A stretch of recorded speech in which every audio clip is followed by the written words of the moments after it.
que vous ayez souhaité procéder au lancement de cette conférence au Sénat, nous y sommes sensibles. En application de l'article 24 de la Constitution, le Sénat est l'institution qui représente les collectivités territoriales de la République. Le lancement dans nos murs, depuis ce matin, de cette conférence, met donc une nouvelle fois en évidence la responsabilité constitutionnelle particulière du Sénat à l'égard des collectivités territoriales de notre pays, qu'elles soient de métropole ou des Outre-mer.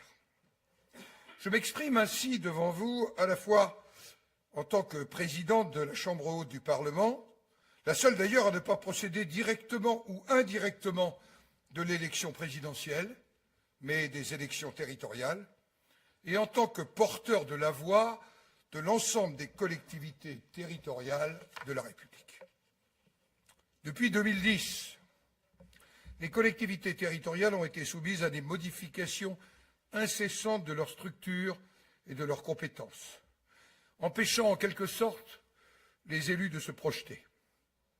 Elles ont subi également une réduction éprouvante des dotations versées par l'État, tout en devant supporter des transferts de coûts très significatifs, qu'ils soient assumés ou qu'ils soient cachés.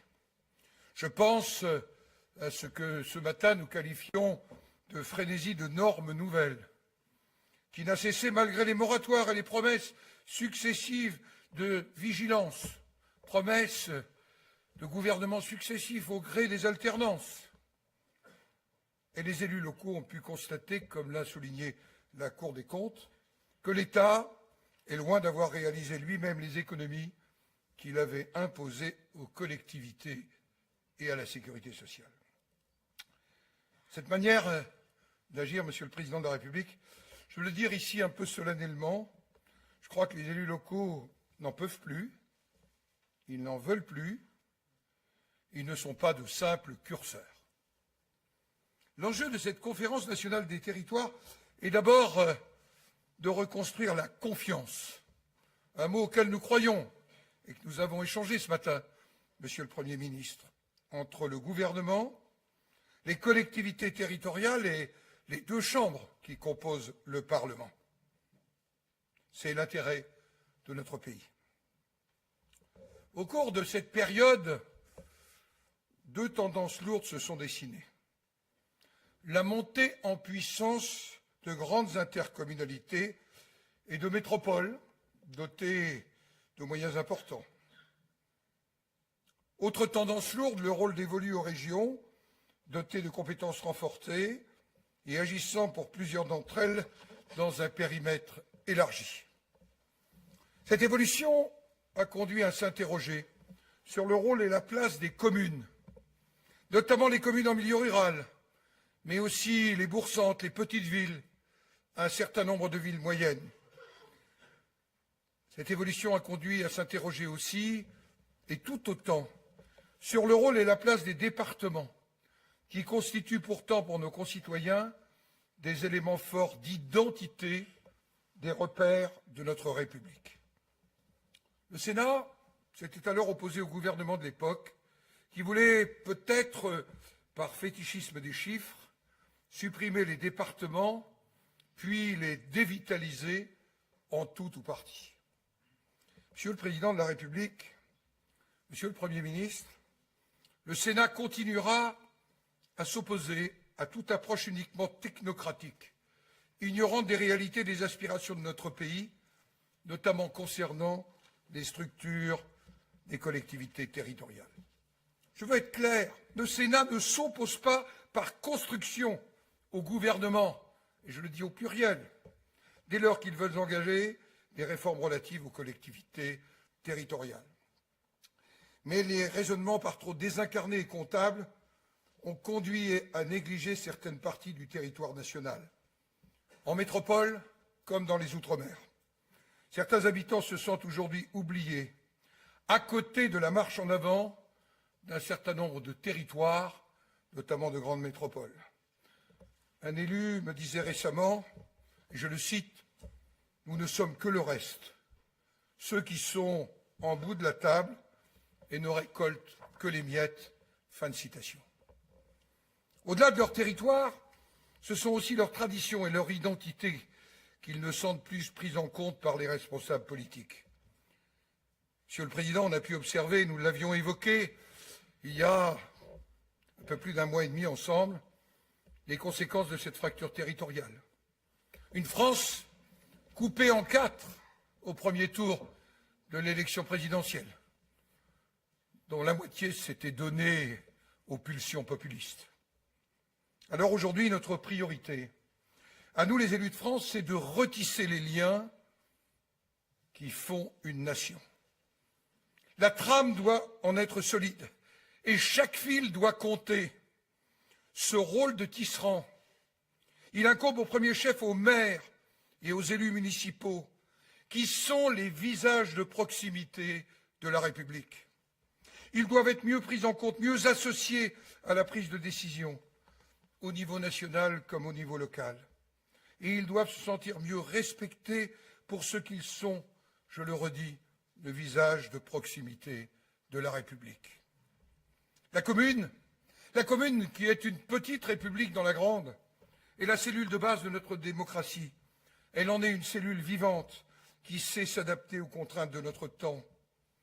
C'est tout le sens d'ailleurs de la révolution silencieuse des communes nouvelles qui réussissent parce qu'elles émanent d'un projet territorial partagé et non imposé. Ce rôle de tisserand, il incombe aussi au Sénat qui, grâce à l'expérience territoriale des sénateurs, doit incarner à la fois l'unité de la nation et l'attention à chaque territoire de la République dans sa diversité. Je m'engage avec mes collègues à ce que le Sénat soit le garant de l'équilibre territorial de notre pays et contribue à la restauration de la confiance entre l'État, les collectivités et le Parlement et bien sûr les citoyens. Ce mot « confiance » ne doit pas rester qu'un mot, mais être vécu dans le quotidien. Alors, je suis clair aussi, cela devra se traduire dans la composition de notre Assemblée. Vous avez exprimé, Monsieur le Président de la République, votre souhait de réduire d'un tiers le nombre de parlementaires siégeant dans chaque Assemblée. Le Sénat, je vous l'ai dit, s'engagera sereinement dans cette discussion, en veillant à ce que le lien entre les sénateurs, les communes et les départements ne soit pas affaibli à cette occasion. Nous veillerons également à ce que les principes contenus dans la proposition de loi constitutionnelle tendant à assurer une représentation équilibrée des territoires adoptée par le Sénat en février 2015 soient inscrits dans la Constitution. Elle est plus que jamais d'actualité. C'est-à-dire, pour faire clair, il faut que nous soyons attentifs aux territoires pauvres en démographie dans la représentation territoriale au Sénat.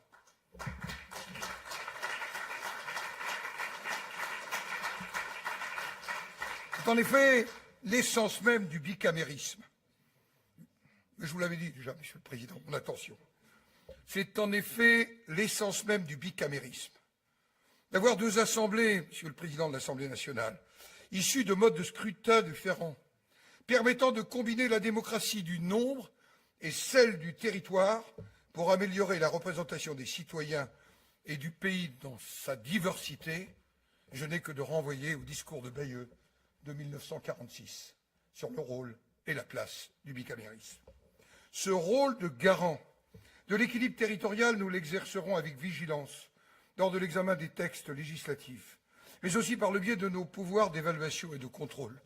Monsieur le Président de la République, vous l'avez dit au Congrès, vous avez souhaité que le Parlement exerce davantage ses pouvoirs d'évaluation et de contrôle. Le Sénat en a bien l'intention.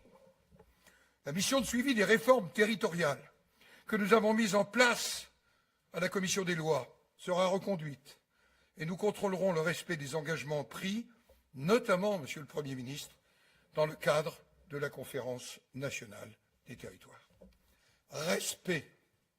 Oui, ce mot doit être placé au cœur de la démarche de notre conférence, car sans respect des partenaires, de tous les partenaires, alors il ne peut y avoir confiance. Et encore moins de pacte dans la durée, comme vous l'avez souhaité ce matin, Monsieur le Premier ministre. Le respect, il implique en particulier que l'on garantisse les principes de libre